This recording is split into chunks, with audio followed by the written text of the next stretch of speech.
Welcome to the Engineering, Emotions, and Energy Podcast, where you can relax, recharge, and reconnect. And now, your host, Justin Wink. Welcome to the show. Today, going to be talking about why you're a disappointment. You don't want to be a disappointment, do you? I don't think anybody does, unless they are trying to stick it to somebody. But then, aren't you a little bit proud of what you're doing if you succeed in being the disappointment you always wanted to be? So I submit you don't want to be a disappointment, either to yourself or to others. And yet, I'm guessing you've probably been a disappointment, if not once, maybe more than you'd like to admit. Maybe even, if not to other people, maybe even to your own standards. Sometimes we have the highest standards for ourselves and disappoint ourselves more often than maybe we're even consciously aware of or would even like to admit. So today, that's what I'm talking about. And then we're going to talk about how not to be a disappointment. Spoiler alert, it's easier than you might think. First, I would like to talk about a little book update. As I mentioned on the last episode, the book has been submitted for copy edit. Got some edits in for the cover. The initial book cover looking phenomenal. If you're one of my VIPs, you already got to see what the first concept art of the book cover looks like. The big news is I've set a launch date. I'm not going to reveal it on this show today. Not ready yet. I want to make sure I let my VIPs know first, and I haven't let them know yet.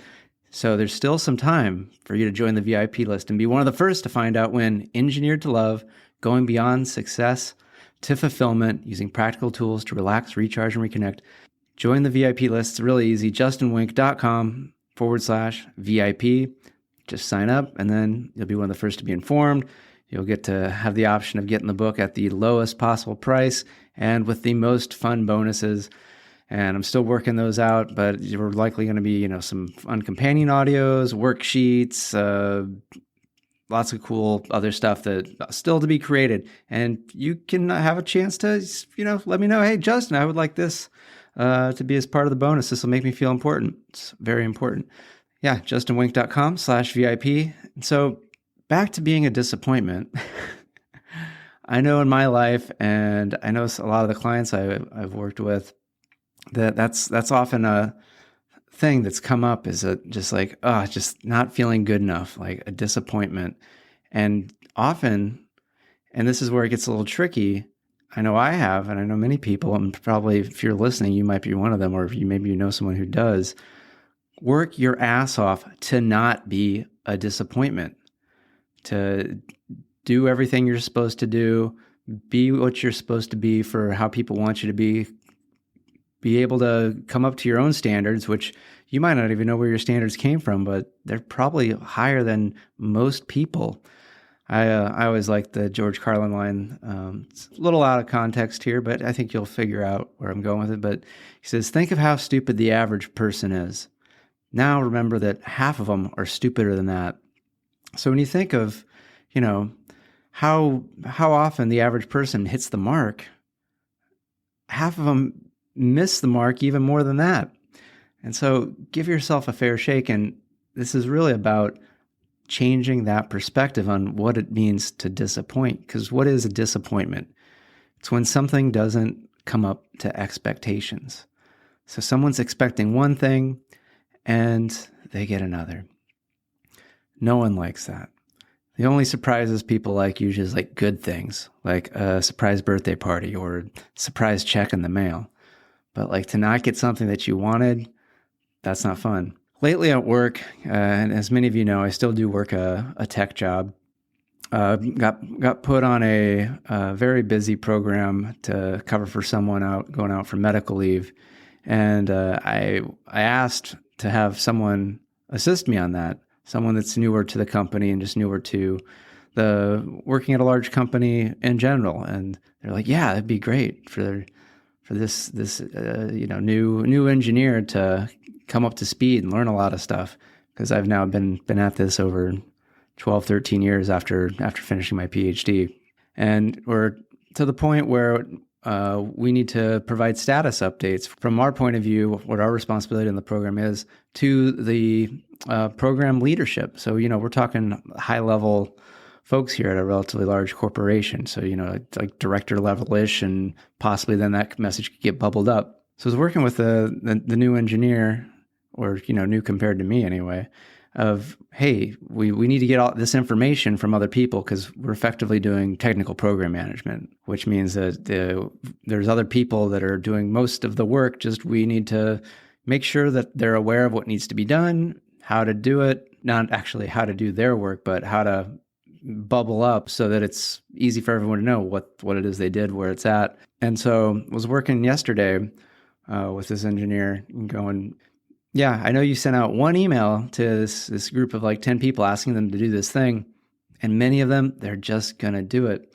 Yet there's a good number, they're either just really busy, or maybe they just like to get information a certain way, like not email, like they like to get an instant message, or they like a call, or they like meetings. So it's on us to figure out how to let these people know what's needed in their way. And more importantly, when it's time for our update, it's not so important exactly where we're doing. And you might be going, Justin, where is this leading? I'm going to get to that and how it fits in with disappointments. Trust me, it fits in.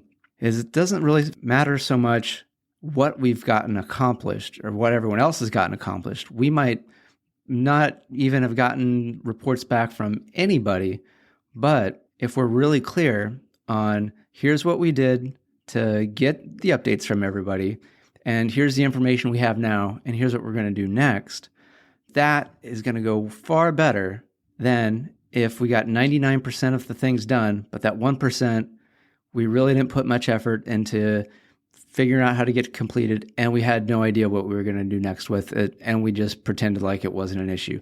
That latter case, where we really didn't communicate it clearly, is going to be far worse than if we, quote unquote, didn't do as much, but we're really clear on what we did do, what the current status is, and what we're going to do next. And this was sort of new and coming along, and I know he's going to do great because he's just phenomenal, coming up to speed quickly, and he might even come up with better ways than I am, which is really awesome, which is something I always love to see.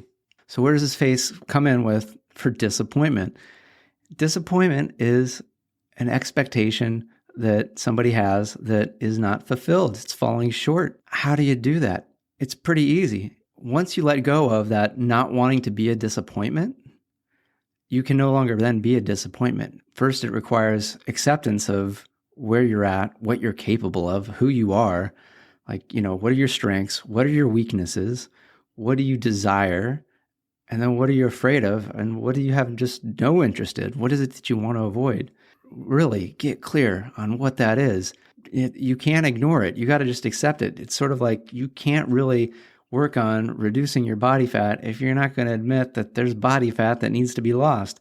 You got to start with where you're at. So when you accept that, that's the first thing. Then after that, being really willing to be vulnerable and to share that with the other people in your life. Because I know so often it's like, I didn't want to say that, I can't do this by myself, or admit that I needed help, or admit that I didn't want to do that.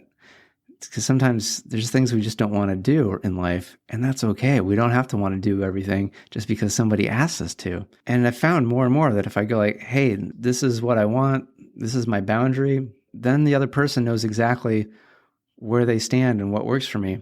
Like one area that's been coming up for me very recently, where I've noticed where it starts as a little bit of, I'm disappointed, I'm feeling hurt, yet thanks to me, it doesn't go to where it used to go in the past, which is me being angry and upset and frustrated. Because when we're not vulnerable and we don't share our capabilities and our desires and our wants and our fears with people, where that goes is at best, we're just not having a good time. We're feeling maybe, frustrated. We're feeling burnt out.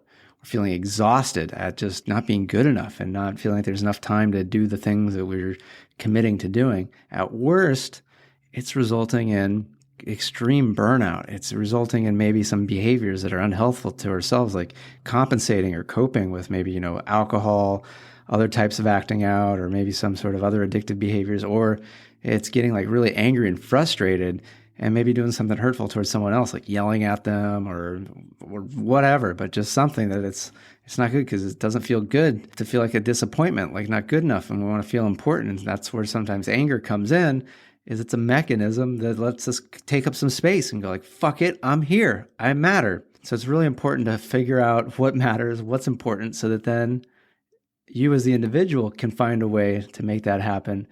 And it might be in saying, and so here's what came up for me is people being late to meetings. And this happened like several times in the past week. And even with a client who's a great guy. And this was the second time he showed up late. And I was like, yeah, I'm going to have to be really clear about my late policy going forward. I know I haven't said anything, so this is a little bit on me. But I realized that it was on me that I wasn't clear with what works for me when someone's being late or not. And for me, if someone's going to be more than 10 minutes late, I want to go on with my life. I want to just be done and go on to the next thing, like done, end of story. Between 5 and 10 minutes, there better be some communication of like, yeah, on the way, it's happening, whatever. Because things happen. I get it. I got things I want to do. I got things I care about. And time is really one of the most valuable things to me. And I'll be honest, I feel like it should be one of the most valuable things to you because you don't know how much time you have. All I know is it's limited. This round anyway, it's that amount of time is limited. We don't know what that limit is. So it really is more valuable than any amount of money because you're not getting any extra. So it's important. And that's one of the reasons why I value my time and I want others to value it. The only way they'll value it is if I'm clear in communicating how much I value it and what are my boundaries and what I will do if I feel like it's not being valued. And if I can do that up front, it's going to be really clear and I'm not going to be disappointed because I will have taken care of myself in expressing what I want, what I don't want, what I fear, and what doesn't work for me. So what areas of your life have you noticed that maybe you're not being vulnerable with what you're truly capable of what you want, what you don't want?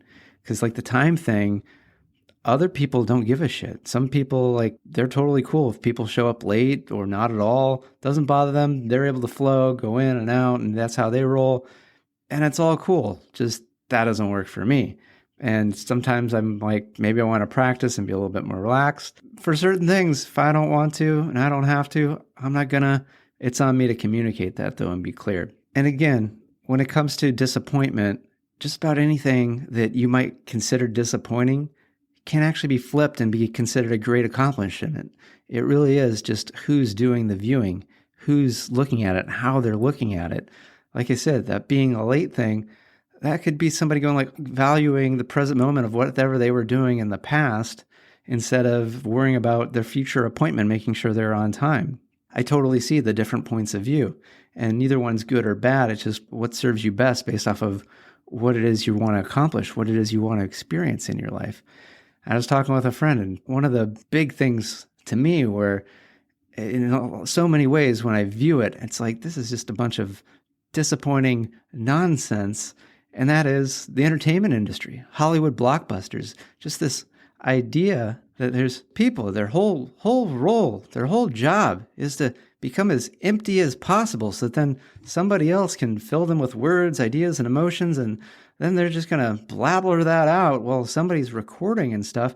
These people are called actors. And I'm sure that there's many of these actors, their parents have been like, well, you're such a disappointment. Yet there's tons of people on earth that with the Oscars, the Grammys, there's countless awards and accolades and the amount of money that go like, this is one of the finest crafts, one of the finest things a human being could be possibly doing on earth. And, just going on to just even thinking about, I don't know, I got a little lost in thought and whatever, and perhaps I'm disappointing you at this moment.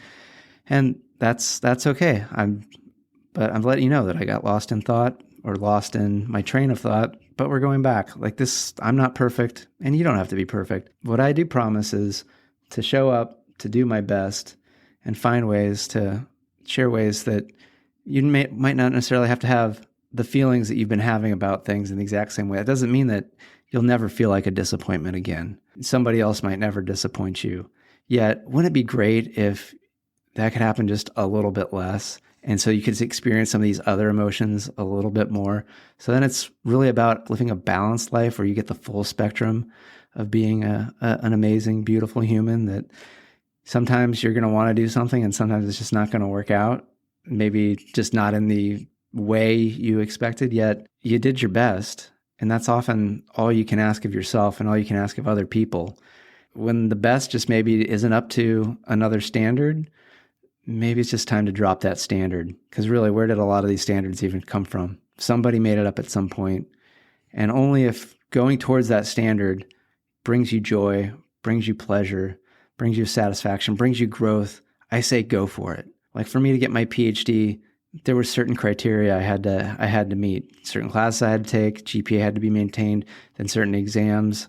Then I had to do some writing, I had to get some publications, had to do some research, had to get certain individuals to sign off, all these things.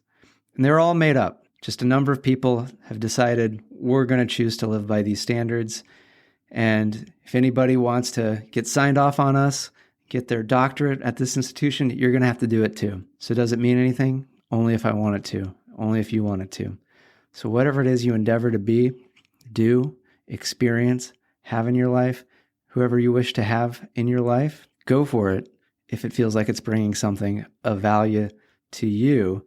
And as you're on that path, have that awareness, have that acceptance of yourself, and then have that courage to be vulnerable, to express where you're at to the people involved so that they can go, yeah, you're just another human like I am, and you're doing your best. And thank you. Okay, I'm not going to expect you to be perfect. And thanks for letting me know that you're not going to be able to be on time. That's just how you roll. And I'll find a way to engage with you in a way that allows me to not be disappointed. Because nobody wants to be a disappointment. Nobody wants to be disappointed. If you're open, vulnerable, communicate, then nobody has to be disappointing. Nobody has to be disappointed.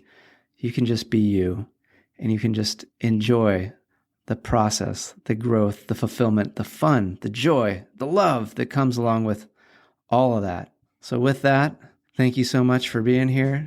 Do remember, go to justinwink.com/VIP to find out about the Engineered to Love, Going Beyond Success to Fulfillment. As soon as I get stuff out, you'll be the one first to know.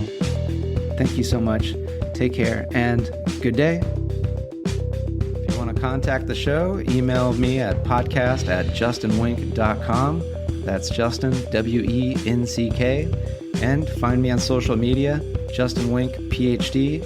on Facebook, Instagram, LinkedIn, TikTok, and YouTube. And if you want ways so that you can relax, recharge, and reconnect, find the Tuesday 20 every Tuesday at 12:05 p.m. Pacific. It's only 20 minutes, and it's going to get you relaxed, recharged, and reconnected. It's on YouTube, and it's on Facebook. So looking forward to seeing you there.